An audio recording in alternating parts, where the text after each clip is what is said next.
I used to always think that you had to be like the life of the party to like make a bunch of friends at once. But if you're just really good at having one-on-one conversations and you get to know people, that is just as good as like getting to know people all at once, right? So it's like, I feel like a lot of people who are introverted, they don't really value their strengths. They don't value their one-on-one conversations. They don't value the fact that they ask good questions. They value the fact that they're good listeners. Like, these are all things that you want to prioritize if it's something that you're good at. You know what I mean? Like, if you're not the person who's like dancing in the middle of the circle, and then don't aim to be that. You know what I mean? You don't have to like completely change who you are in order to like be social, to get approved by the people around you. You could just still be yourself and realize that like you have certain strengths as an introvert. So you don't have to go against your own instincts. Like, if you're good at something, focus on that rather than focusing so much on the things that maybe you're not as good at. And I'm not saying to like not do this at all. Of course, you should push yourself outside of your comfort zone. You should try and talk to new people. You should get more comfortable speaking in front of groups.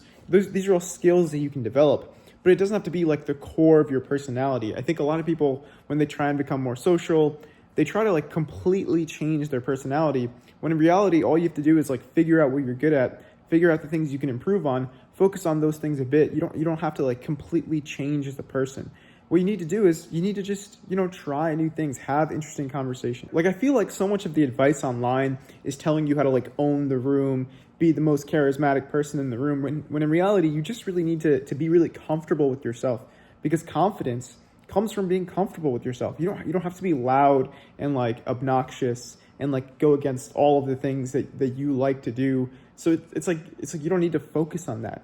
Just focus on being comfortable in your own skin, being yourself, having interesting conversations, being interested in other people. And then people will actually really appreciate you for that, because your favorite person probably is not the loud, obnoxious person who's like dancing in the middle of the circle. Sometimes that person can be kind of annoying, right? So it's like, if you want to just be someone who has great conversations, who's still introverted, who's still themselves, who's not necessarily like the loudest person, that's totally okay. That's totally a good thing to aim for. Like, pick the characteristics that you admire in others. Don't forget the ones that you admire about yourself.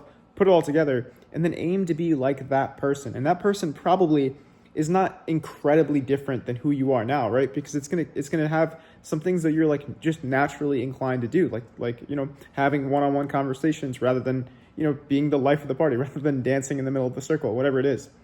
And now I've done like stand-up comedy, I've been making these videos, I'm pretty used to starting conversations with people. So it's like I've learned a lot on like how to develop myself without changing who I am.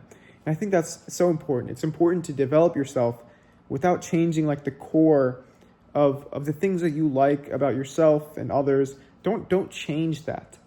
And I think with like the whole self-improvement mindset, you can kind of lose yourself in it. And even I give this advice sometimes, right? To like be the best version of yourself. But that doesn't mean forgetting the parts of yourself that are true to you. If you're not the person who likes to like dance in the middle of the circle, don't do that. Just make sure that you're actually pushing yourself and leaving your comfort zone in a way that's still true to your personality, still true to the things you like, that you're not trying to be some sort of actor. You're not trying to act like someone else. You're just trying to act like the best version of yourself. And if it's something you truly want, then like maybe that is the best version of yourself.